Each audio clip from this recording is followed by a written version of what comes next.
The presenting sponsor of Moon Tower Soccer is FVF Law. To find out what makes FVF a different kind of injury law firm, you can visit fvf.law. Hello friends, thanks for listening to Moon Tower Soccer. This week we'll preview the weekend's match in Toronto. We'll cover quite a few pieces of Austin FC news, and then we'll also answer some listener questions, which we put out very last minute. So thanks to all of you who were online, and apologies to the folks who missed out on the call for that. I promise we'll get you in next time. My name is Landon Cottom, and I'm joined, as always, by Mr. Jeremiah Bentley. Hey everybody, I'm Jeremiah Bentley. And Landon, on Sunday, I went to the Stuver Social at the pitch, which benefited Equality Texas and I think about Avow Texas. And I have a couple things that I think are notable out of that. One is apparently when we talked about this a couple weeks ago on the show, we did a good job of helping promote, because I heard from the organizers there were several people there who only knew about it from listening to Moon Tower Soccer. Oh, nice. So good on us for bringing that up. I guess point two is Brad is such an amazing, cool dude, and again was there with like no handlers, just like Brad being Brad, which is not surprising at all. As we know him. And then the third thing was, like, this year as opposed to past years, I actually paid the money. Well, sorry. Actually, Elise and David paid the money for me to take shots on Brad on the field as a fundraiser. Like I bought a shot for Jackson, and as I lined up, Brad, he goes, "Man, my parents listen. I cannot have my mom and dad hearing you talk trash about you scoring a goal on me, so I'm gonna like try and do a real."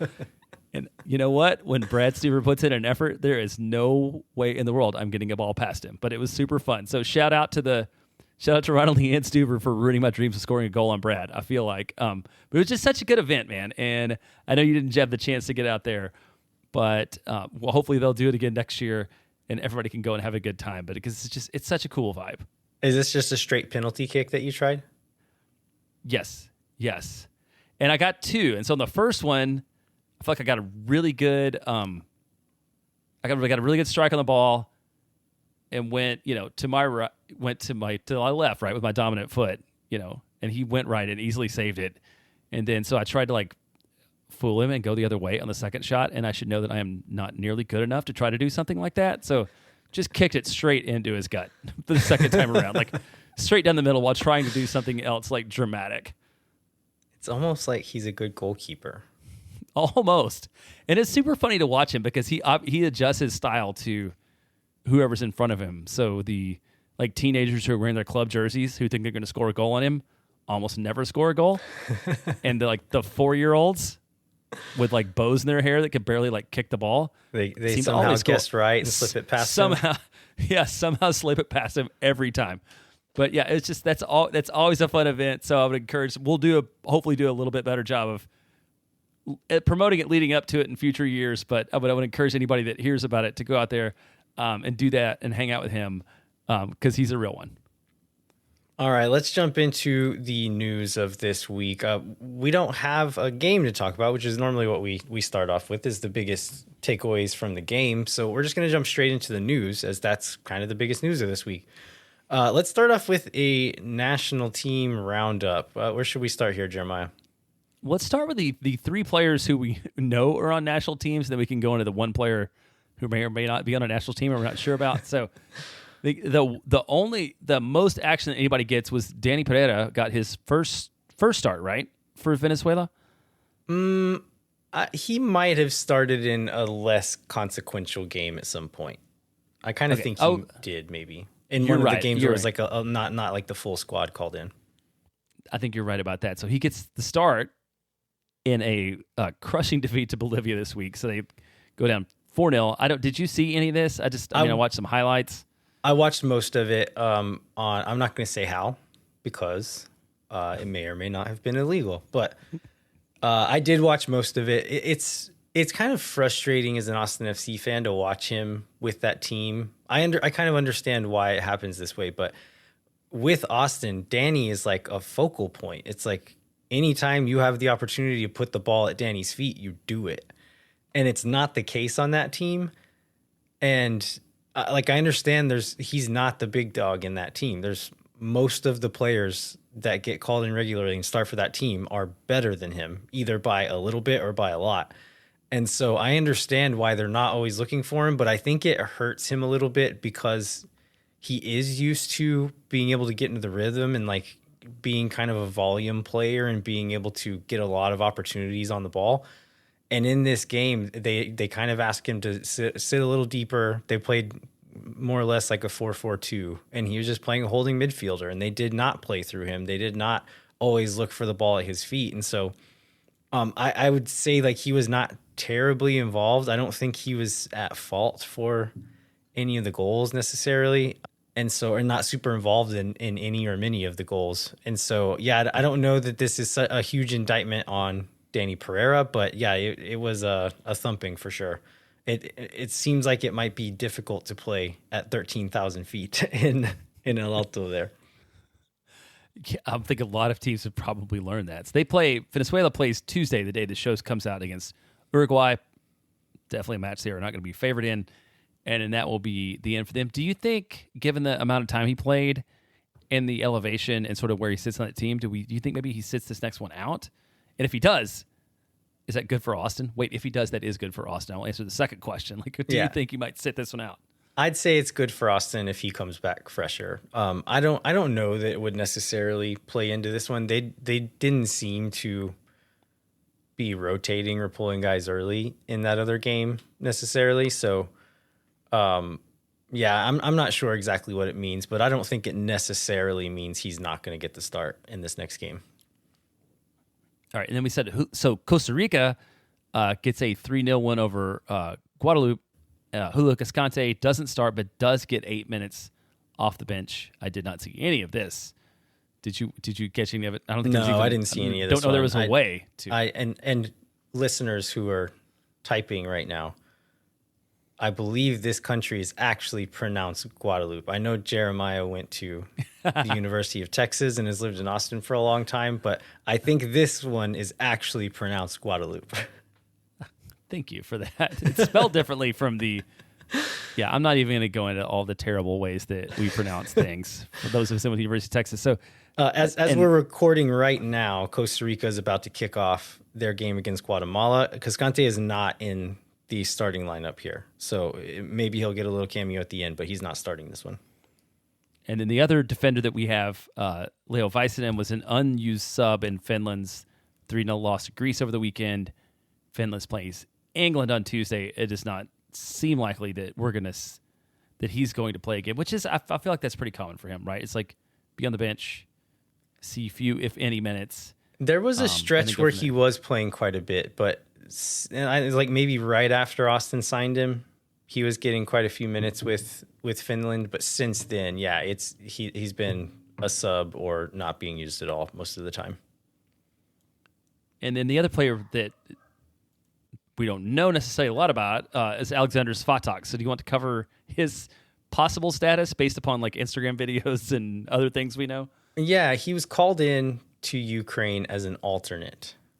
And either there's not any other additional information out there, or it was written in an alphabet that I cannot read, which is a distinct possibility with Ukraine. So I was trying to figure out if he actually traveled with this team, because I know, for example, the U.S. U23s for the Olympics, they asked their alternates to travel to the Olympics with them. And there were a few MLS-based players who said no, because like I play for my MLS team. I'm not going to miss games for my team to go and not even be on the bench at the Olympics. And so I'm not sure how other teams treat alternates like that. I know a lot of teams don't even call in alternates for games like this. So I was trying to figure out, like, did he travel or is he just like on call? If they need him, he's ready to jump on a plane and fly over there. I found a training video from Austin FC posted on Friday that he appears in. Ukraine played on Saturday.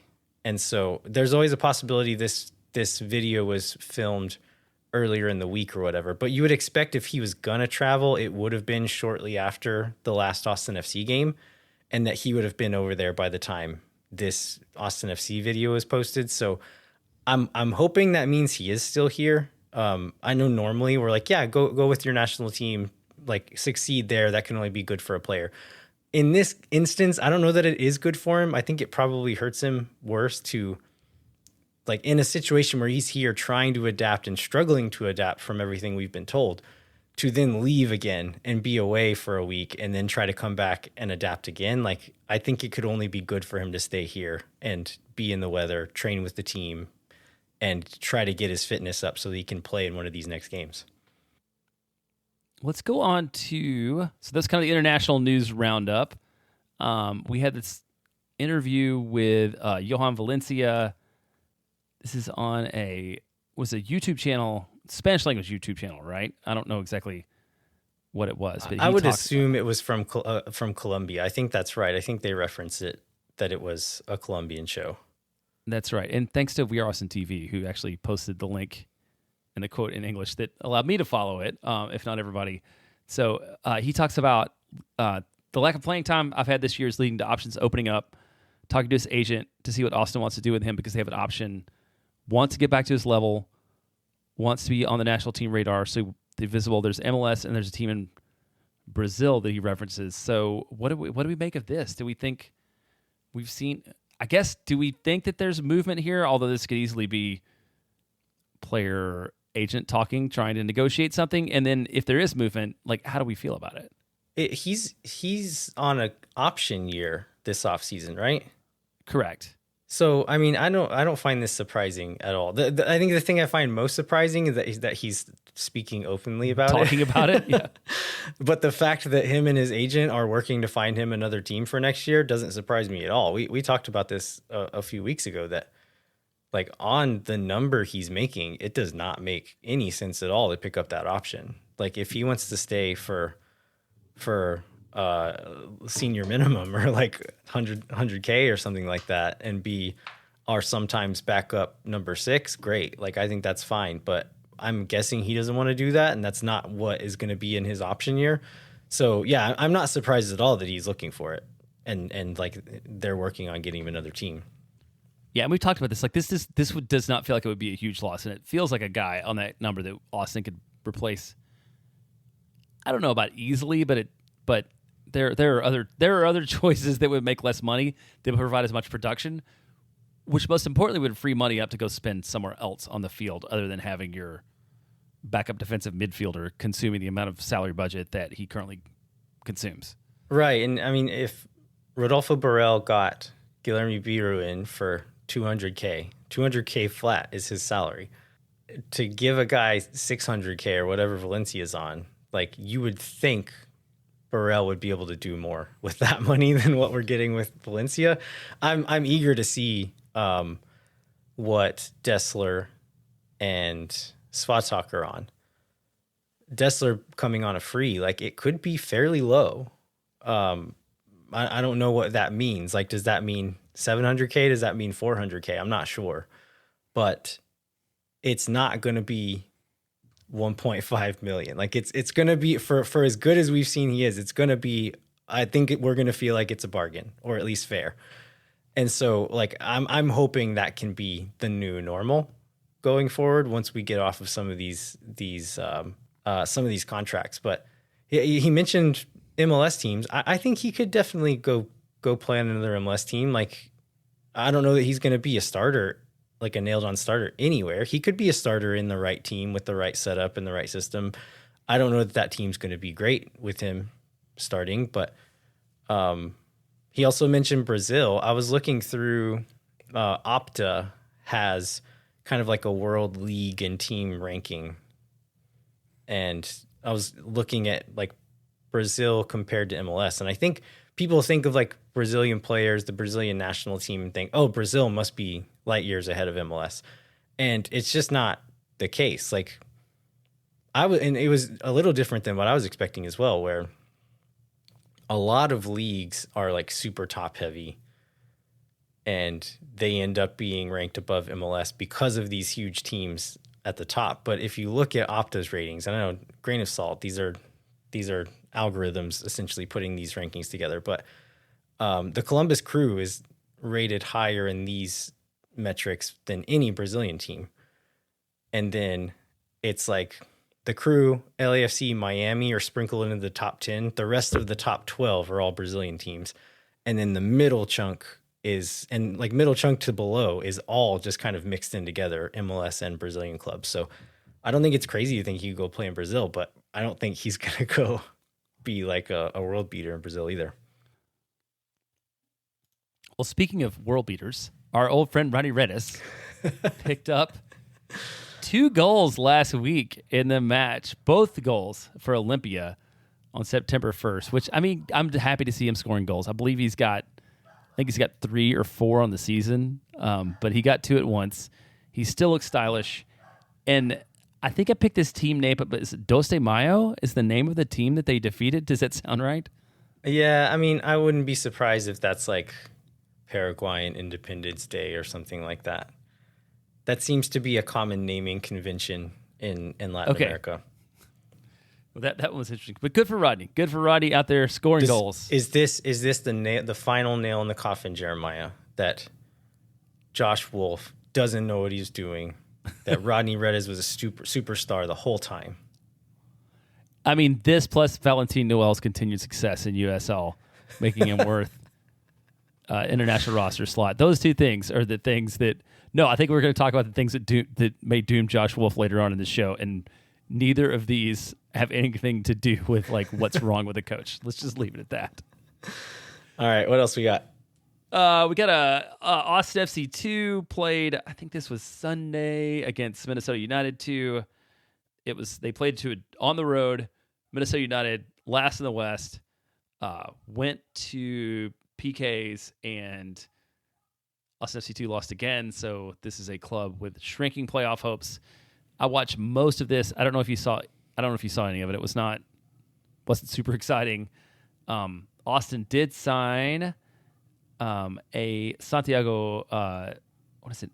Minez? I guess it's pronounced Minez. Yeah, Minez from the academy to a amateur agreement. He's from El Paso. He was eligible to compete. I don't think he played in this match, but good to see him come up. I don't know if that was. I was going to ask you if that was anybody you had seen play. I know you haven't seen as much academy stuff as you this year as you have in years past. But yeah, I haven't been able to get out there as often. I'm sure I've seen this kid, but I don't know his game. I wouldn't be able to say much about him.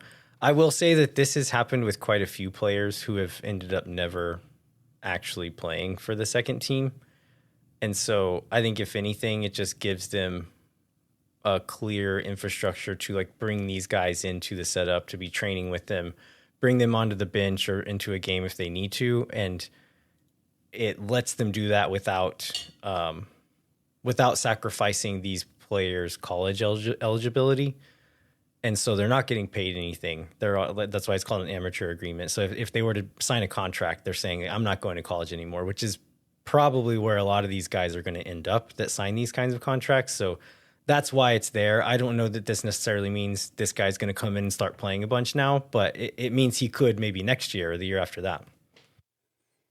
Well, I think before we take a break, let's go ahead and talk about the academy a little bit, because the academy kicked its season off this past weekend. So we got clubs U18, 16, 15, 14, and 13 are now the levels that we have playing for the academy. There was a little bit. There was a preview on the website with the changes. Like, why don't you go through some things that we know about the academy this year? Yeah, this is a change I'm happy to see. So it used to be the levels that everyone had were U17 and U15 in that like teenage year range, and then usually the level below. Then you would start having every year. So you have U14, U13, U12. They've shifted this, and this is, I think, mandatory from MLS Next Pro, that everyone has to move to a U18 team, a U16 team. And I think outside of that, you can kind of do what you want, but you have to have those 2 levels. And I think the reason being is they were seeing that there was a lot of players aging out of the academy, and Austin has had this several times already in their short existence, where your U17 team, you have a kid who turns 18 in February, March, like early in the year, and they're no longer eligible because of their birth date to play in every academy game, but they don't really have another team to play in because they're not good enough to play with the second team yet, or like they need that in between space. So by bumping that up a year, I think it bridges that gap a little bit better. It would have allowed Owen Wolff to play a lot more academy games than he got to, because I think he's born one day on the wrong side of the date. That's right. Like I the forgot cutoff. about that. Yep. And so he only got to play a handful of academy games. And so he was just hanging out training. And then all of a sudden he gets a homegrown contract. And they're like, where did this kid come from? He didn't play in the academy. It's like, he wasn't allowed to play in the academy. And the few games I did see him play in the academy, he was bored because he was too good there. And so, like, I think this does help bridge that gap. I'm hoping that that'll be what happens. But yeah, started off this season. We still have quite a few names that you'll recognize, mostly because their parents are famous. So we've got Gavin Wolff, Joe Arena. All these folks are still in this academy setup. And then one name that is missing, though, is Vigo Ortiz. So he was part of that the U15 GA Cup winning team in 2023 and was the MVP of that entire tournament. His name is not listed on this roster. I was trying to find out like what's going on. Where did he go? I found one post from USMNT Prospects, which is an account on Twitter, that just listed a bunch of MLS Academy transfers, guys moving to different teams, where they're going. And this is the only information I found. And he had Vigo Ortiz to USL ? And so it seems like Vigo Ortiz might be trying to join a USL squad.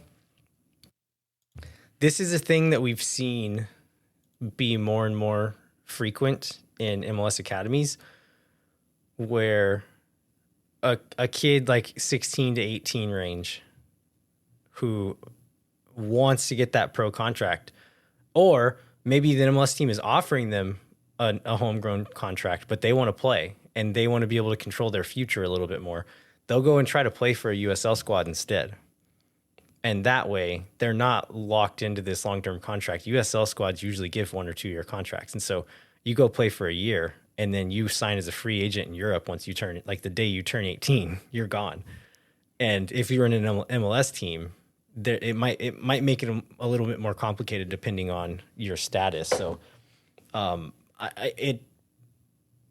maybe there is something going on at the Austin FC Academy that is chasing off this great prospect, but I don't know that it necessarily means that. It could just be he thinks that his prospects are better for playing time or transfer potential or whatever it be at a USL squad, and that might be true. This leads into our first listener question, which is the last thing we'll do before break, which is from Drew Demos. How do you see our academy developing? Have there been any big infrastructure changes? Are there any new prospects? How long until Micah Burton makes an appearance? I mean, you touched on a lot of those. I think as far as the infrastructure changes go, just on the website, and it's not surprising at all, but just like the scouting staff is completely overhauled. Like the academy staff is completely new. And since Roto, completely new, at least, with like a lot of different sets of experience than the academy staff that Austin had before under Claudio Reyna. So like a lot more European experience. A lot of that seems to be fairly new too, or at least like information being put out there. I know. I can't remember this guy's name, Brian something, who was the youth and second team scout who helped Sean Rubio build that first MLS Next Pro, the Austin FC 2 team. I think he got a job maybe at San Diego. He got a job somewhere with an MLS squad recently. It didn't seem like immediately there weren't a ton of changes in the academy setup. I know a lot of the coaches who were there before Roto were still there after Roto. So it doesn't seem like a huge overhaul, but I don't think that necessarily means that's not going to happen. I just think maybe he's been busy doing other things, and once he gets his first team in order, then he'll start saying, okay, then it all changed too. Yeah. This isn't going to require 20 hours out of my like day to day. now I can start dedicating a few hours a day to changing the second team, changing the academy. And I wouldn't be surprised if that starts happening here in the next 6 months or so. All right, let's go ahead and take our first break, and then we will cover a few more bits of news, and then we will get into more listener questions. All right, sounds good.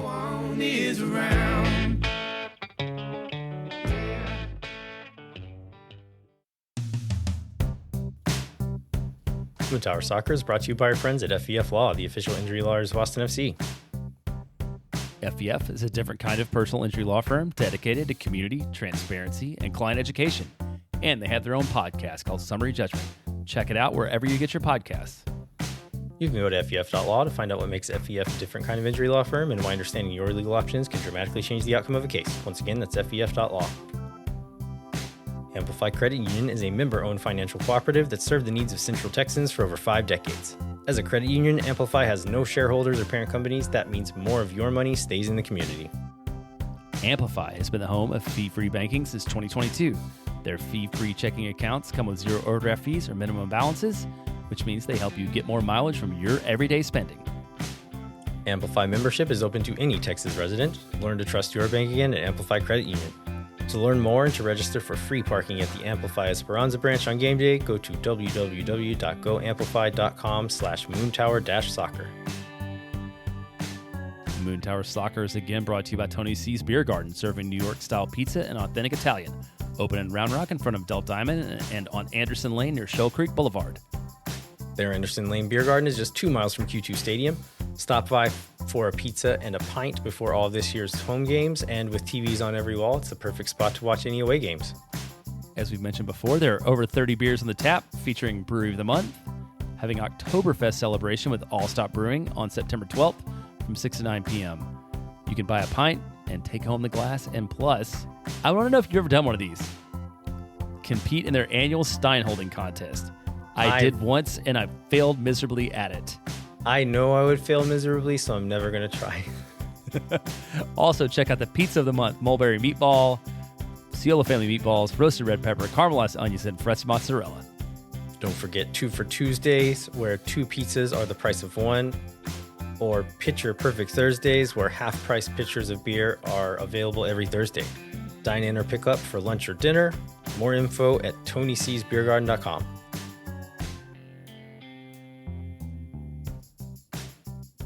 All right, we are back. We are going to talk, we're going to answer some listener questions, but first let's get through a few other pieces of Austin FC news, and then maybe talk a little bit about where Austin FC stands in the playoff race and kind of how some of these games during the break have affected their chances there.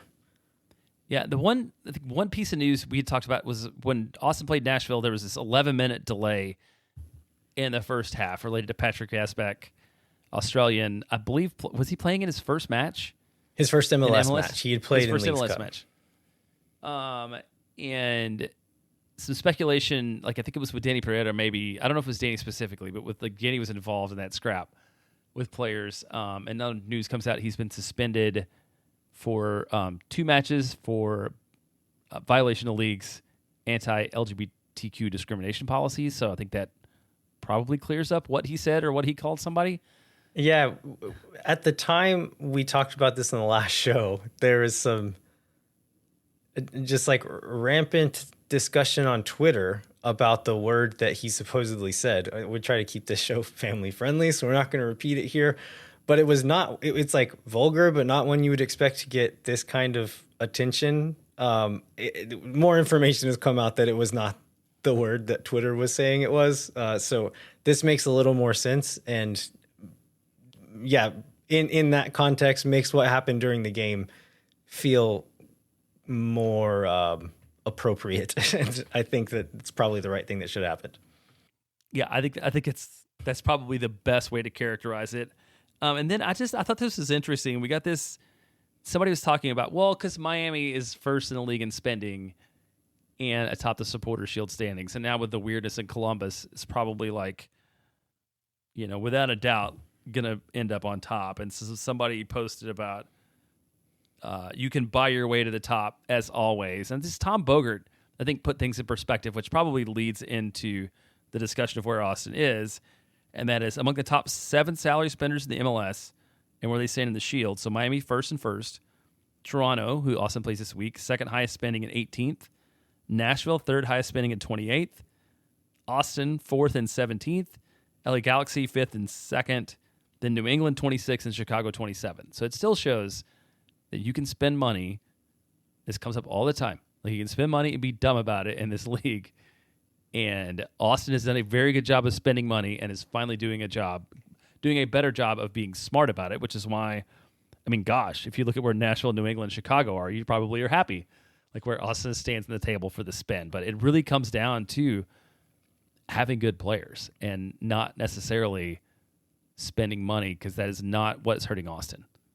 Yeah, this came from one of these little tweeting sprees that Bogert goes on every once in a while, where he gets sassy and like smacks down every idiot reply guy that responds to him. And I quite enjoy these whenever he goes on them. But he was making the point that if you spend smartly, you don't have to spend more. But I think it also kind of shows that like the margins in MLS are smaller. The lowest spending and the highest spending are not as far apart. I mean, Messi skews that a little bit, but not as far apart as, say, Real Madrid and the lowest spending La Liga team. Like, that gulf is immense, and it is not that big in MLS. So I think, it's that like the talent and spending gulfs are not so big in MLS that you couldn't overcome it or fix it in a few years. But if you spend properly and spend smartly, you can do really well in this league. Well, and so following up on that, let's talk about where Austin is in the table. So Austin, I mean, in 11th, technically, Austin dropped a spot from 10th to 11th. Dallas tied Austin on points and is ahead on goal differential, but Austin has a game in hand over Dallas. So Dallas had I think it was a 0-0 draw. Seattle just clobbers Columbus, and I think we have a question related to that, right? Because that game was insane. Yeah, we do. And we'll get into that later on. So I don't want to get into that other than to say Seattle beat Columbus 4-0. Houston draws LA. Vancouver draws Dallas. So Austin now in 11th, but with a game in hand on Dallas, 2 points behind Minnesota in 9th. So it continues to be, and more so now because the gaps opened up between 8th, like 8, 7, 6, 5th. It is Minnesota, Austin, and Dallas fighting for one spot in the play-in game to make it into the playoffs. Yeah. I don't know what to say here. Like, it could have gone worse. Like, the results during this international window, not everyone was playing. There's only a handful of games, so it could have gone worse, but it could have gone better too. All in all, like, I don't know. Like, yeah, we should watch these other results, and because they're probably going to end up mattering. But I think, like, if Austin had taken care of business last week and does it again this next week, most of this wouldn't matter. And absolutely. I think that's going to continue to be the case. So, yeah, maybe it ends up being the case that another result saves Austin and does this and this and this. But I heard David Goss talking about this on SoccerWise the other day. Like, yeah, okay, maybe this and this and this adds up to mean this team makes the playoffs. But do you think this team is going to do anything in the playoffs if they can't get these results that they need to get in these moments? No, just quote Al Davis. Just win, baby. That's what Austin needs to do, and then none of this matters. These other results only matter when you're playing, when the margins are so thin. You're playing like Austin's gonna like Austin has been playing lately. Then we had so this is another question from Rob Mickish. Austin's next 3 games are at Toronto Saturday, at LAFC Wednesday, then back at home against Houston the following Saturday. With a postseason push starting, it seems like a long road trip could help the team get ready. Do you know if they plan to do a long road trip or come back? We were just looking at the map and thinking it seems like. Yeah, it doesn't seem like it would make sense. I was like, if it were Vancouver, LA, Houston, maybe that would make more sense and they would just stay on the West Coast the whole time. But since it's Toronto, I think they'll probably just come home in between and sleep in their own beds for a couple of nights before going over to LA. I don't know what the truth is. Maybe I do. What is the media schedule for this week? Oh, that's a good question because we do have the media schedule for this week. Oh, we have it for this week. We don't have it for next week. So never mind. That's not going to help. Oh, that's right. But yeah, I would expect they'll come home after the Toronto game. The other thing this does remind me is we get to preview 2 games next week, which I hadn't even thought about until we got this post. So when we do this show again next week, Toronto will be in the rearview mirror, and we'll be talking about both LAFC and Houston. So Ralph, I'm going to ask this Ralph Miller question because I feel like you are generally more well read than I am, but most especially during soccer. Oh, okay. Do you know who H.P. Lovecraft is? Yes. Have you ever read an H.P. Lovecraft book? No. Yeah, same. I like the idea of H.P. Lovecraft more than any actual writing. But my son is reading the complete works of H.P. Lovecraft, and it is every bit as complicated and weird as you think it might be. So Jackson Bentley. I was going to say, you didn't say which son, but I already know. Yeah. So Jackson Bentley is probably more well-read than both of us. And now I'll ask you this Ralph Miller question. Can you recommend a book or other media for people late to the game with regards to understanding the ins and outs of soccer strategy? I have recommended this book on the show before, and I'm going to do it again, but it's How to Watch Football from Tifo Football. I'd also highly recommend their YouTube channel, Tifo Football. I think they are in collaboration with The Athletic now, maybe, but this book it's like a little square coffee table book, and it goes through just kind of like bite-sized chapters of, there's tactical information, there's information about like the history of tactical formations. And this is what I'll say here. I did read most of Inverting the Pyramid, which is like the history of soccer tactics. I will say, unless you're just really interested, like Inverting the Pyramid is not prose. Like it is a history book, and it is very dry sometimes. I would say if you're interested in reading Inverting the Pyramid and find it long and boring, just read How to Watch Football instead, because it covers all the most interesting parts of Inverting the Pyramid and then has a bunch of other cool stuff in it as well. So there's tactical information, there's history, there's little like fun anecdotes. But I think like if you have any passing knowledge of soccer, you'll find something to grab onto, and maybe there's some that you don't understand, but you'll have some names or some keywords to kind of go and look and do some more research on if you find it interesting or want to know more about it. But like I look at it quite often as well, just because I find it interesting to kind of contextualize what I know and find some language to kind of explain what I'm trying to get across on the show sometimes. So highly, highly recommend that one. It was difficult to buy in America for a while. I think that's changed. If you can't find it, there's a British bookstore called Blackwell's, I think, that will ship it to the States for free. So it's like $15 to $20 and they'll ship it for free. So yeah, go there if you can't find it on Amazon or anybody else selling it here in the States.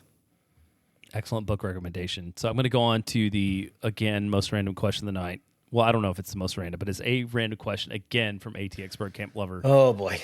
420. For a few, the specifics of this question, I don't know if we can handle. So, like, I'm just going to ask about sort of the general theory behind it. So, for a few straight sessions, there's been a proposed law in Texas whereas homeowners are allowed to keep chickens, not roosters, for backyard egg production, regardless of HOA rules. Unfortunately, it keeps getting killed. Do you support butt nugget freedom and or have any tips on finally pushing this across the finish line? Let's just talk about backyard chickens. Are there backyard chickens in your neighborhood? I used to have backyard chickens at my neighbors. Okay. And I like actually really enjoyed it because you just hear like this quiet little clucking every once in a while, and it was like really nice. Then this guy, I could tell stories about this neighbor for a long time, but he accidentally got a rooster, like a young rooster, and didn't know it. And it grew up to be a rooster that crowed. And so there were several months where there was a rooster next door, and I did not enjoy that so much. But the chickens, sure, I'm all for chickens. Yeah. So my neighbors have, I think, 6 backyard chickens now, and we watch them whenever they're out of town, and we get to like collect the eggs and stuff. We have a good time with it. And they also got a rooster they thought was a hen, and the story is they sent that rooster to a chicken sanctuary, and they get pictures of it to this day. I feel like that rooster is a nugget, and they're sending a set of nuggets. A nice farm upstate where he has lots of space to run around. Yeah, lots of room to play, and he's covered with 11 herbs and spices, I think is probably what happened to him. You want to ask the next one? Yeah, this one is spicy. Trevor Allison says, should the Canadian teams be allowed to be in MLS? There are lots of reasons it doesn't make sense. Travel, visas, homegrown and international slots. Canada has its own league, and then MLS helping another country with development. Would it improve MLS if the Canadian teams moved to the CPL? Do y'all have any thoughts around this? I've never considered this. Is this a discussion that's had in other sports, Jeremiah? Yeah, I was going to say I haven't thought the same. I haven't considered it because it's so common in like Major League Baseball. There are Canadian teams. In the NBA, there are Canadian teams, despite the NBA being named the National Basketball Association. I guess there are no Canadian teams in the NFL, but I feel like there are always rumors about. Well, there's rumors for years the Buffalo Bills are going to play in Toronto, so. It's not something I thought a lot about. And then also as a Premier League fan, I know this is not, I don't even understand the geography of the island of Great Britain, but there are teams in Wales that play in the English Premier League. So That's also playing across country lines. So it's not something that I had thought a lot about and didn't realize it was controversial. I don't know if it is. This Trevor's just stirring stuff. Yeah, this just might be Trevor's thing, but I mean, I don't have trouble with it. I think Wales is actually a really good comparison. Just that there is like the league in Wales and the league in Canada is not that big of a league, and like it would not make sense for like the size of the teams that are the ones who play in their neighboring country's league to go and then play in that other league. Like it would be a pretty big gulf, and I think it would be bad for that city's soccer and that team's soccer as far as the level that you're getting there. And so as far as like like helping another country develop its like with youth development and all that, I'm not too worked up about that. That's fine. I think like if you have a city and a team who is doing good things for the league, especially in a league like MLS, like I think it's fine. Like the more the merrier. Bring them in. Let's have them. Yeah, I was wondering if Trevor was like grumpy from the U.S.-Canada result on recent days, and just checking out this question. How about Tim Thompson? And I think this is like the question that every Austin FC fan has.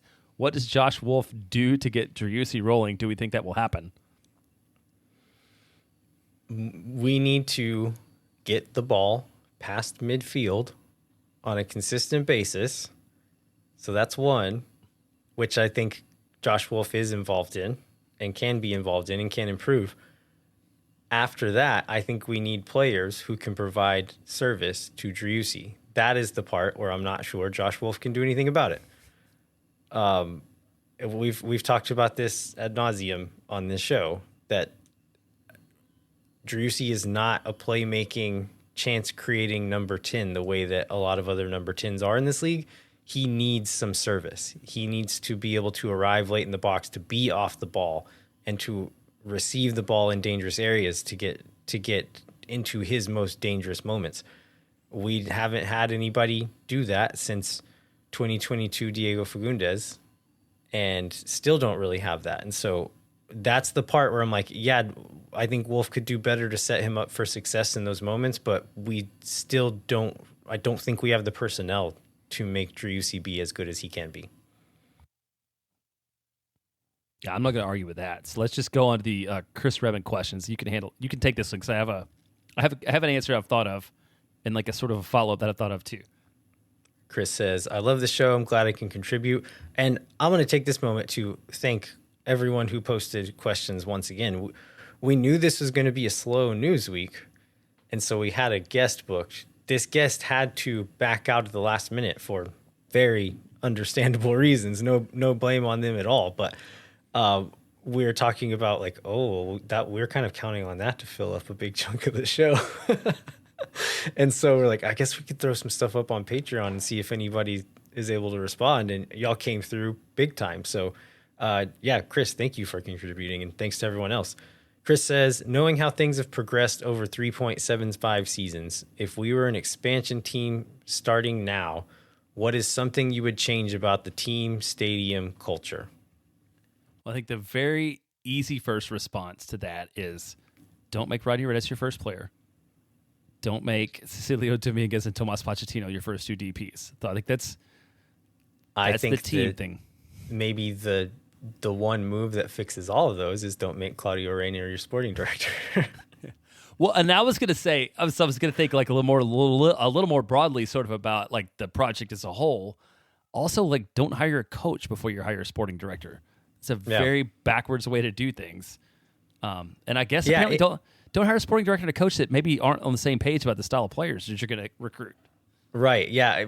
At the moment, like I heard criticism saying like, why are they hiring a coach before the sporting director? And my thinking in that time was always, I'm sure like they had these conversations and like, okay, Precourt has this history with Wolff. He's going to get a job somewhere. Let's hire him now before anybody else gets to him.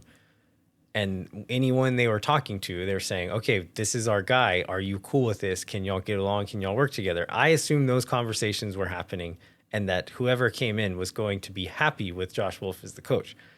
It did not, like, from things I've heard and what we've seen in the last several years, it didn't seem like that was the case, really. So I think that was a big mistake. On a smaller, like more nitpicky note on the stadium, Jeremiah, you and I went to Nashville together, and not exactly the same stadium, but not so different either. Nashville's concourses in their stadium underneath the stands are enormous and like very comfortable and casual to walk through. Not the case here in Austin. So I still really like Q2 Stadium. I think it's overall very, very good. That is my main complaint, is that the concourses are extremely narrow. And I know they're working with a limited footprint, but I wish they would have finagled some stuff to make that a little bit more comfortable. Man, I cannot disagree with that. That's what I was going to say. Is I've heard people talk about, because Austin has this long waiting list, maybe they should have built a bigger stadium with more seats. And I think it's perfect. Like I think it's perfect to have a stadium that's full every night, as they're sold out every night, full most nights, as opposed to having like the same number of people with 10,000 extra seats like in Nashville. But yeah, the concourses, especially on the north end, because so many people come in on the north end and there's like traffic flowing both ways, are just not wide enough at all. And so that's one thing I would change. And as far as culture, I don't know if I'd necessarily change anything else. Maybe make McConaughey show up more than once a year. But then again, I saw early on, we both saw McConaughey's ideas for what like team culture might, fan culture might be. So honestly, maybe it's good that he's not around. Yeah, exactly. Having him around less with fewer ideas is probably better for everybody.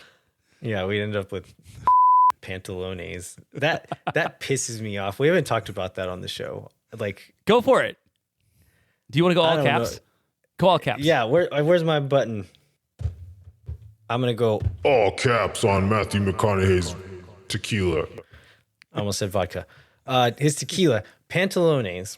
It pisses me off because, to me, it reads like with these billboards with him and his wife not wearing clothes from the waist down. It says to me that like your language, your culture is a joke to me. The only thing I know about it is how to say pants in Spanish. And I'm going to make like this drink that's like very important to Mexican culture and like has this long history and like big economic ties. Like it's a huge thing in the country of Mexico. And I'm going to take it and make a joke out of the name of it. And it really pisses me off. Like overall, I think Matthew McConaughey is like, I've said this on the show before. I thought he was kind of a joke man. Like I did not take him seriously. As Austin FC forced him onto my radar, I was then like, okay, he's kind of goofy, but he's harmless. And I think he's smarter than people give him credit for. This is where I think it stops being harmless, and it actually makes me kind of angry, and I think it's pretty disrespectful. I didn't expect to get into that, but all my friends who are from Mexico or have Mexican ancestry who hate like Casamigos and whatever John Paul DeJoy's tequila is and Pantalones are definitely standing up and cheering like what you're laying down right now for that very reason. Well, good. I'm glad I'm not alone. I figured someone else. I'm sure there's lots of people who are more mad about it than I am. You want to do these? Let's do these Elise questions, and then we'll take another break, answer some more questions, and then do right. the Toronto preview. This is one that we talked about actually at the Stuber Social before I made a jerk out of myself. And it's a serious question. Will we ever replace Ruben as a leader? If we lose Ring next year, what Ruben-esque leaders will be left on the team? And we were talking about also in the context of like Stuber did a lot of community stuff. Diego did a lot of community stuff. It seemed like Ruben was probably the next most likely person to be like involved with fan things and on the game. And like, it doesn't seem like there's anybody else there that provides that kind of leadership on and off the field. We could start with the on the field stuff if you want to. Yeah, I think I do absolutely view those as different things. I think they're different roles and one can bleed into the other. Absolutely. But I think you can have a guy who does no like philanthropic work off the field and is a guy who is a motivator, who brings the team together, who makes them like want to play harder. If they can be both of those things, absolutely, that's great. But yeah, like, will we replace Ruben as leader? I don't know. But Alex Ring I put him in a different category as Ruben because Ruben was a pretty good MLS center back. Alex Ring at this point in his career is like a mediocre central midfielder. Do you think that's fair? Am I being harsh there? No, I think I think more of him than you do, but that's not like outside the realm of agreeing with that part of it.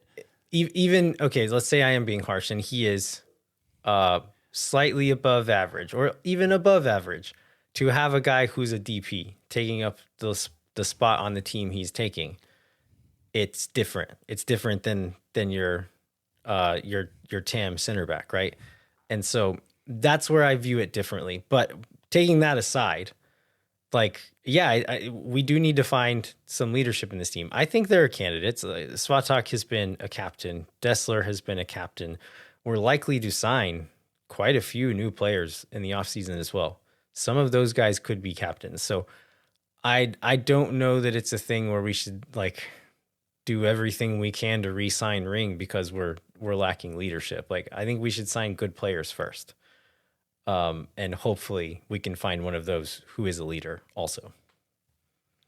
All right, let's go on to the non-serious question. Oh, you don't want to respond to that? Nope. I feel like I said what I said about Alex Ring. It's fine. Because I think I agree with you that the next set of guys are probably guys coming in because we didn't know that Ruben was going to be Ruben when we acquired him. Right. All right, let's go with the not serious question. What is your most villainous trait? Putting milk in before the cereal, keeping the neighborhood softballs that you land in your backyard, trash talking Gallagher, which feels like a very specific. Who's she talking about? Villainous trait. I don't know which one of us that would be. Outside of those, do you have something you do that you feel like a little bit of a villain about, or that you take pride in that you feel like a little bit of a villain about? As soon as this came in, I showed it to my wife thinking she would have like an instant answer. Yeah. And be like, oh, it's this thing. And she, whether she was being nice to me or not, I appreciate it. But she said, I don't think you're a very villainous person. And so I think I save most of my villainy for this show. And even then, I think it's probably pretty mild in comparison to other like sports content creators. Yeah, it's very moderate villainy. You know, I think we may have talked about this before on the show. My most villainous trait, which is also the thing that if this ever starts happening, you will know that I have like infinite amount of money. Is like I hate doing dishes so much, and then I also hate plasticware so much that I would like to throw my dishes. I would like to use real dishes and throw them and smash them in the trash in little bitty bits every single time I eat a meal. Like if I ever have so much money And it's like, my wife's like, that's very wasteful. You could hire a maid. I'm like, nope. Like, I personally hate doing dishes so much that like having a maid do them does not like alleviate my hatred of doing dishes. Because you know someone else is doing dishes. Yeah, somebody else is doing dishes. Somebody else is dealing with it. So I just want to throw my dishes away. But I want them to be like good, real nice dishes, so I can't eat off paper and throw them away after every meal. And that I feel like it's pretty villainous, honestly, in terms of taking care of the world. Absolutely is. And I'm fine. I can own this.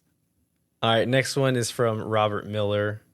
Robert says, after the team's performance on August 31st, where we needed a result and could only produce 6 shots, I'm ready to finally say Wolff out. In that vein, I have 2 questions. Number 1, if Wolff is fired at the end of the season, who realistically would you guys like to replace him? Who would be your dream hire? Number 2, why do you think the Driussi experiment as a false 9 has gone so poorly the last few games? Given that our other strikers are not the greatest, who would you have sat the last match to make way for either Zardes or Rubio? Let's start with number 1. Jeremiah, do you have a dream hire? I mean, I have a dream hire, but it's not. I mean, it's so unrealistic, right? It's Wilfred Nancy, right? That's like everybody's dream hire. Yeah, he's not coaching another MLS team after he's he leaves Columbus. I know. So I don't know. So I guess it would be what did the traits that Wilfred Nancy have? Is how does somebody find the next Wilfred Nancy? And I feel like maybe, given that Roto's entire history, most of his entire history as a coach and like academy director, like just like I trust him to find players that none of us can identify. I feel like if it was just Roto, blank checkbook, go hire the guy that you want to hire to run this project. Whoever he comes up with is going to be way better than whoever I come up with. That would be my first choice. Yeah, absolutely. It's a very unsatisfying answer, but it's the right answer. That it's almost certainly going to be someone we've never heard of. I think the ideal candidate, like I guess the most exciting one, would be that they're coming from a team that we've heard of. And David Goss made this point when we had him on the show that he thinks like maybe a good model would be to follow what Minnesota did and bring in not like a head coach from a smaller team, but an assistant from a bigger team. And with Burrell's connections and his resume and the teams that he's worked at, that seems like where a lot of his network would be anyway. And so I was looking at like Manchester City has some guys that like filled in Roto's spot and then like he worked with there. He'll know those guys super well. And some of them have been in the game for a while and have never been head coaches or never been head coaches for like a serious project. And so maybe it would be someone like that, like one of Pep's current assistants or someone else that he knows there. But yeah, the answer is we'll probably not know their name once it's announced, and we'll have to do some homework to find out who they actually are. But just like we did with him, I mean, turned out okay. I feel like that was good. And then also we talked about sort of Driussi's a false on already. So I guess the other part of this question is who would you have sat to make way for Zardes or Rubio? I don't know, man. Like, I think this is a thing that we do as soccer fans and as like Monday morning quarterbacks a lot, that we think because this option looked like it was the wrong option, that there was clearly a correct option elsewhere. And sometimes they're all the wrong option. I mean, now I would say our midfield is all sittable, right? Like there's nobody in that midfield. If you tell me like, okay, you like one of Danny, Ring, and Owen has to sit for a game, I'm like, any of them, it's fine. And then also like at the 9, like who do you start? Driussi, Zardes, or Rubio? At this point, I'm like, I don't care. It doesn't matter. Whoever. It's really encouraging. So I that's probably also an unsatisfying answer, but like, again, I just don't think this team is very good, and I don't think just switching one player for the other is going to fix anything at this moment. So there's 2 more questions because you're really leaning into how strong this roster is. Let's do these 2, and then we'll take another break. So this is from Kevin Trahan. Of the players in the roster before the summer window, who'd you not be upset to see starting the first 5 games, the first game of 2025? So who on the line? There's some double negatives existing here. So yeah, not counting Bukhari, Dessler, and Svatok. Who do you want to see start? Basically, that's the question, right? Right. Who of the existing players would you like to see start in 2025? Yep. This was a little bit depressing to me as I was going through the list of players that I would like to see start in 2025. My list is King Bradley Stuver, Guilherme Biro, Danny Pereira, Sebastian Driussi, although with some of them I would not be like sad to see them not start, but if they were starting, I would not be disappointed. And then Brendan Heinzike, I also put on this list. Like if he ends up being a starter next year, I don't think that's a terrible thing for the team. Maybe we could do better, but we could absolutely do worse. Do you have any other additions to that list? I will add to this list. Oh man, I've got 2 players. Just thinking about the number of holes in this team's and knowing how much we can or can't make this roster over, I'm not sad to see Owen Wolff or John Gallagher start for this team if it means we've done something else to fix the club. Like if we've acquired a DP number 9, knowing that's going to reduce our flexibility in other places, and we've got all these guys, like I'm fine with Owen and John starting the first match of 2025. Yeah, I agree with that. Like John Gallagher would have to be like the absolute weakest link on the field for me to say like, okay, that's fine. Like we didn't upgrade there, but we upgraded a bunch of other places. That's fine. He's a good utility player. Owen Wolff I thought about him as well. Like if he makes another big jump like he has this year, next year, and the pieces around him are better, then yeah, I could be okay with that. If he's like one of these weak link players in an otherwise strong team. But I still think just in a team that's going to compete for titles, going to make a playoff run, Owen Wolff is probably still a rotational player. And maybe again, that could change in the next 6 months. But right now, he's not good enough to be starting on a really competitive team. Let's go with this one. We'll do one more. Let's go with Ivan Irizarry, you think? Yeah, it's a Basque name. Oh, there you go. Well, you have more familiar with that. So you're starting an MLS club. Who do you? I don't think we have to go down the whole roster. Who do you take from this Austin roster? Saying they bring over the current contract, maybe pick one or two player. favorites. Okay, one player. If you get to pick one, if you could take one player from this roster, who would it be? And considering their current contract.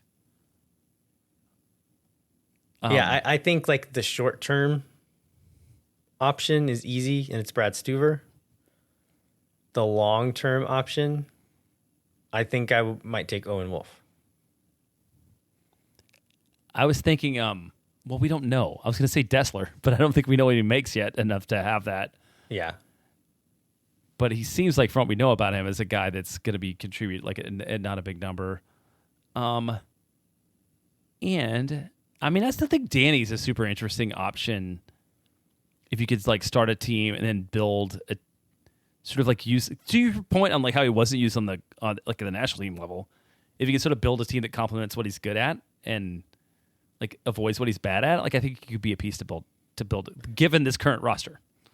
Yeah, I agree with that. I just, for Danny, for me, I don't think I would take him compared to Owen. Owen is significantly younger, right? So he's still got this upside. Owen is also just a pretty well-rounded player, whereas Danny is really good at some specific things and much less good at some other specific things. And I think it makes it to where you have to have the right pieces around him if he's going to be playing on a highly competitive team. Whereas Owen's the kind of guy you could throw into kind of any roster, and he's going to find a way to at least not be a detriment to the team, and maybe in the best of cases be an actual asset to the team. And then also as talking about future sale values, I think at this point Owen's value is probably higher than Danny's. That could change depending on how his progress continues, but right now I would guess if someone did an actual transfer market deep dive, Owen's value would be higher. Yeah, I think you're probably right on that one. We've got a couple more questions. We've got a Toronto preview. So let's take another break, and then we will do those and get back to wrap the show up. Moon Tower Soccer is brought to you by Sage Wilson Realty. The Sage Wilson team is made up of Austin experts who are client-focused and have over 30 years of combined real estate experience. Our friends at Sage Wilson Realty are giving away 2 tickets to an upcoming match, so fill out the form in the show notes for your chance to win. If you or someone you know are in need of Sage real estate advice in Austin, talk to our friends at Sage Wilson Realty. Be sure to check them out online at sagewilson.com. Our premier sponsor is McGuire Woods Consulting, helping clients in the public affairs space from lobbying at the local, statewide, and federal levels to digital and communications campaigns across the country. McGuire Woods Consulting has offices in 10 MLS cities and is proud to support Moon Tower Soccer and support Austin FC's march to the playoffs. Contact our friends at McGuire Woods Consulting at mwcllc.com for more information. All right, we're back. Jeremiah, I want to start with one that's actually not in our little list here because it didn't come from the Patreon. Although I think we've answered questions from this person before. This comes from Dylan Biles. And I just stole this from a chat that he was asking this question in earlier. So Dylan, I hope you are okay with me using this. But he says, finally got around to watching the Seattle Columbus goalie red card this morning. Who would Austin put in goal if they were in this situation? The most hilarious option would obviously be Owen. So for those of y'all who didn't see it, Columbus had 2 goalies away on international duty. Their only goalkeeper that they still had got a red card. They had to put in Sean Zawatsky, who's like a defender, central midfielder, in goal. Wait, before that, also on top of that, Landon, they had 2 other keepers who were FC2 players, or whatever they're SC2, I guess, players, who had used their maximum number of call-ups, and so therefore not available. So they had like basically 4 keepers unavailable, which left them with a central defender playing keeper after, 40-ish minutes? It was just before halftime, yeah. Yeah. So yeah, Sean Zawatsky goes into goal, plays more than half the game as a goalkeeper. They lose 4-0. So yeah, who do you think is the best option? I mean, he's right. Owen is the absolute funniest option. I don't know if he's the best option, but it would be the best meme option. He feels like the guy who's the utility to maybe pull it off better than anybody else, but I think it would be just as bad as the Columbus scenario. I mean, I would go with, oh man, I don't know how mobile he is. I feel like Brendan Hines-Ike is tall-ish, yeah, a little mobile, and like angry enough to maybe pull that off. But that's my only other choice, maybe other than Owen. Soccer-Wise talked about this similarly, and I think they had a listener question that was like, who in MLS would be the best option for a non-goalkeeper?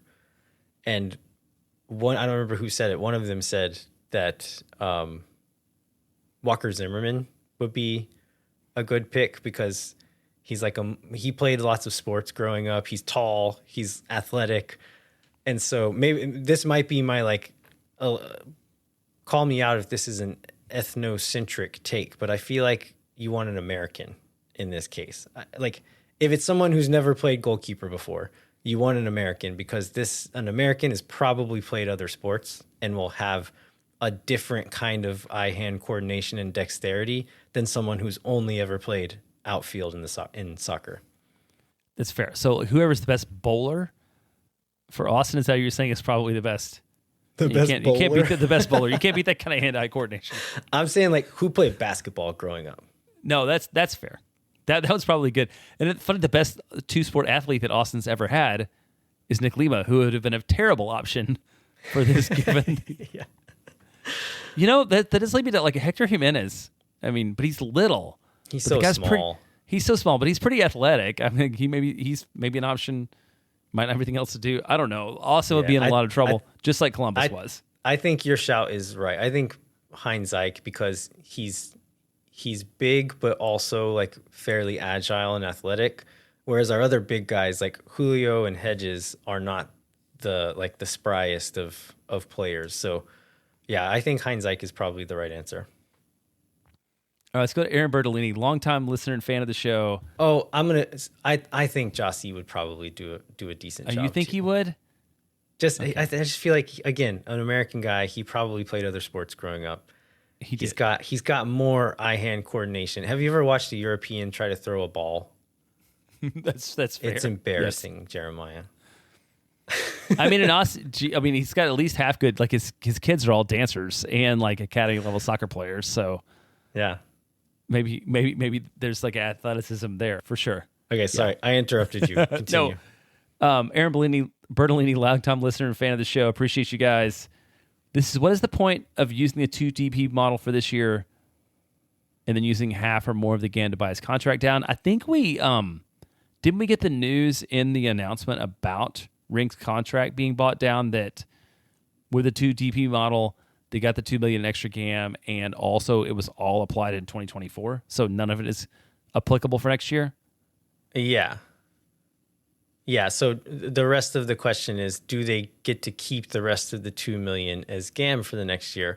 So to answer the first half, accounting, essentially. Like, it seems like there's some kind of creative accounting they were doing to either make room for players that they brought in the summer, or to potentially, to the second half of the question, to potentially maybe like free up some money that they can then carry over into 2025. The real answer is we don't know, and we won't know unless Burrell decides to tell us in whatever next time they make him available to the media. But there's often things where we can figure it out by reading through CBA or whatever. This is one of these moments where that's not true. Like, someone's going to have to tell us if we're ever going to know the truth behind this one. And Brodo is not likely to tell us about it unless he's already got it all figured out and just wants to tell us about it. But MLS experts. Yes, there you go. Yeah, unless he just wants to flex on us about how we're not MLS experts, and he is. That's what we might hear from him. Landon Adams, don't have anything to contribute, but I appreciate what you do.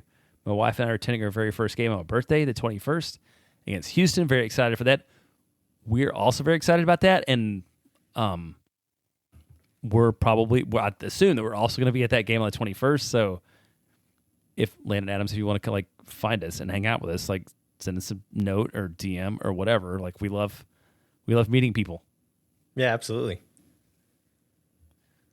All right, one last question. Ed Coates, he says, on last week's show, you talked about how slow we are as a team. I think when we signed Bukhari, we all thought we would see him and Obrian on the field together, giving us blazing speed. So far, we haven't seen that formation. Any speculation as to why not? Do you have a take on this, Jeremiah? I don't have a good take on it other than the switch to Driussi as the false nine sort of like stands in the way of the traditional, like those guys playing on the wings, and a guy like Giassi playing on the top part of it. Now, why Josh has decided to not do this so far, I don't really know. Like, what's your take on it? My theory has to do more with defense than it does with offense, as we saw in Vancouver and in some of these other games. John Gallagher will play as an out-and-out winger when we have the ball, but he will often drop in to a back five, or if we're not doing that the whole game, I think maybe Josh Wolff likes having the option of being able to do that.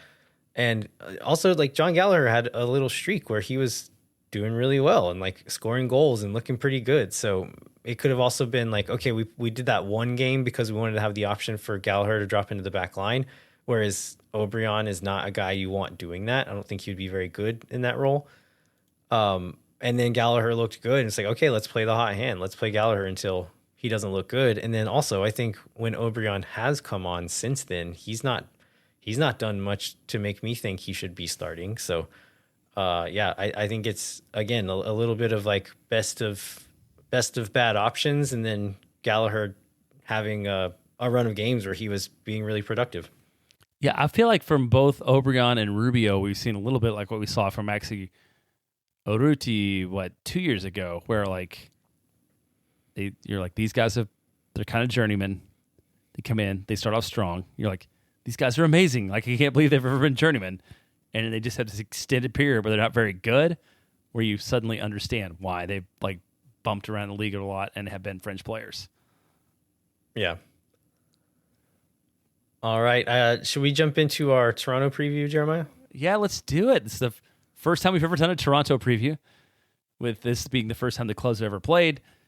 Toronto won the 2023, Wood Spoon being the worst team in the league.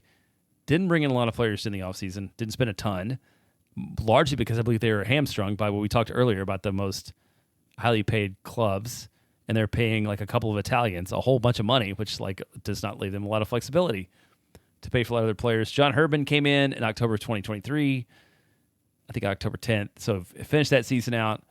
This is his first full season in charge. Currently, Toronto's 8th in the East, but with a negative 14 goal differential, so not having the best results. We talked about Bernadeschi's their leading scorer with 8, and CA hanging around and making a bunch of money. But it's kind of a team that's a mystery. I know they like play. I read through a whole technical article about how Toronto played, and one, it was very long, and I got kind of bored about halfway through it. But what I got out of it is like they kind of play 3 at the back, kind of like possession, but not always. But I'm curious about. Can you help me like expand on that more? Yeah, one thing I can say is that they are frequent contributors to the channel when playing out of the back goes wrong. Okay. And that they'll kind of, they try to play out of the back and just frequently do a bad job at it. And I think they gave up 2 goals in their most recent MLS game against DC, just giving away super loose turnovers, trying to play it out of the back. And so, yeah, that's one of their weaknesses. As you said, they have a minus 14 goal differential. They have only scored 36 goals, which is better than Austin's 30, but they have given up 56 goals. Oh, sorry, they've given up 50 goals, which is significantly higher than Austin. Austin's given up 38, so 12 more goals than Austin has. So they are very leaky. They will let you score. They will let most MLS teams score. But Austin, again, like I could see this being a thing where Austin gets a bunch of chances and just can't finish anything, because that's what Austin does sometimes. So, yeah, but as far as like what their style shows to Austin, like what I think we'll see, I think it will be the more of the like trying to play on the front foot, trying to keep the ball, pressing a little bit more, like we saw against LAFC, like we saw against Nashville. I don't think this is going to be one of these road games where they sit deep and have 30% of the ball and try to score a goal on the counterattack. Like, just from what we've seen in recent games and just the way Toronto plays and what their weaknesses are, I think Austin's going to try to be more protagonists in this game. Yeah, and the other thing I was looking at Toronto, just because it spoke to me a lot, is so 11th in possession, but 24th in shots on target, 27th in X goals, and the mid-20s, I believe, on goals overall. So like it's a team that even when they do control the ball, it doesn't lead to a lot of output, which seems like what happens to Austin too. And I think then also to your point, I mean, there are not that many games left in the season, and it feels like when Austin gets a chance, and I think this is the team that has the least points per game out of anybody Austin has to play for the rest of the year by a fair amount. Like, this is where you have to do what you think is the most aggressive option. And I think the most aggressive option is playing the way that you were just talking about, even if you're on the road. Absolutely. We've talked about these last couple of games being like not quite must wins because they're other ones you could win. Having lost to Vancouver, it makes this almost a must win. Just the other teams we're playing, even though this is on the road, it's a long trip in another country. It's on a different surface. It's like a team that they've never played, but still. This is the corner Austin's painted itself as in. The most winnable game that we're going to have remaining. And so you're going to have to win more than one of these remaining. Like, you're going to have to win a few of them probably. But this is one of them. Like, this is the most gettable one. They have to come out aggressive. They have to perform in this game. And they have to score some goals. Like, they have to score against this team. It's there for the taking. They just need to finish some goals. I think the difference is that Toronto does still have Bernadeschi and Insigne. Insigne was out with injury for a little bit. He's been back for a couple of games now. Bernadeschi was, I think, suspended for their last league game. He's going to be back now. When those guys aren't motivated, they can be non-factors and like they can be detrimental to the team. But they're so talented that if you give them one moment, one little opening, they can create this bit of magic that few players in this league are capable of. Yeah, and this is an 8th place team in the East, so like they're playing for something too. This is not somebody like, it's not a wooden spoon team where these guys are ready to go back and, you know, just call it a match. Like there's just some amount of, or season. There's some amount of pride here, too, for Toronto, which just makes it tougher for Austin. But ultimately, like this one, with the 10 points Austin needs to get out of the rest of the season, like this is like an absolute must-have 3, or some things are going to have to go super outside of expectations for Austin to get there. Yeah, absolutely. What else, Jeremiah? I think we can wrap it up. I think that's it. All right. Before we wrap up, we'd like to remind you to rate, review, and subscribe wherever you get your podcasts. Come find us on Twitter at elviajero87 and jbentley_ATX, and then at Moon Tower Soccer on Twitter, Instagram, YouTube, and TikTok. Thanks so much for listening. We'll be back next week to recap the Toronto match, and then we'll preview LAFC midweek, Houston on the weekend. Is that right? That's right. We got two match. We got 3 and 8 days and 2 matches to preview next time we do the show. All right. Well, until then, I'm Landon Cottom. I'm Jeremiah Bentley. We'll catch you next time. When no one is around.